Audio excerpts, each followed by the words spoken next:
ચાણસ્મા તાલુકાના રણાસણ ગામે સમસ્ત ઠાકોર સમાજ દ્વારા હર્ષોલ્લાસ સાથે ગામમાં બિરાજમાન ચામુંડા માતાજી તથા મેલડી માતાજીનો 16મા પાટોત્સવનું આયોજન કરવામાં આવ્યું, જેમાં મોટી સંખ્યામાં ઠાકોર સમાજના ગામમાં વસતા અને બહાર રહેતા લોકો હાજર રહ્યા, તેમજ ગામની દીકરીઓ પણ પ્રસંગમાં હાજર રહી ભાવભક્તિપૂર્વક પાટોત્સવની ઉજવણી કરીને નવચંડી યજ્ઞ તથા ભવ્ય શોભાયાત્રા નીકળી, જે સમગ્ર રણાસણ ગામે ફરી નિજ મંદિર પરત ફરી.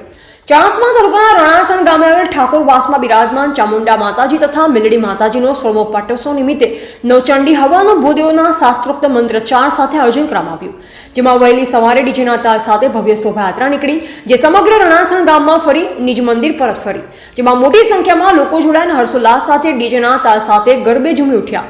ત્યારબાદ મંદિર પરિસરમાં નવચંડી હવનનું આયોજન કરવામાં આવ્યું, જેમાં 5 યજમાનોએ હવનનો લાભ લઈ ધન્યતા અનુભવી.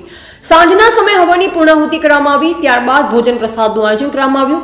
રાત્રે ચામુંડા માતાજી તથા મેલડી માતાજી અને વીર મહારાજની રમેલનું પણ આયોજન કરવામાં આવ્યું, અને આવતીકાલે એટલે કે બુધવારે સવારે તેલફૂલ આપી કાર્યક્રમની પૂર્ણાહુતિ કરવામાં આવશે. યોજાય 16મા પાટોત્સવમાં મોટી સંખ્યામાં ધર્મપ્રેમી લોકો જોડાયા. રિપોર્ટર નિખિલ જોશી, પાટણ.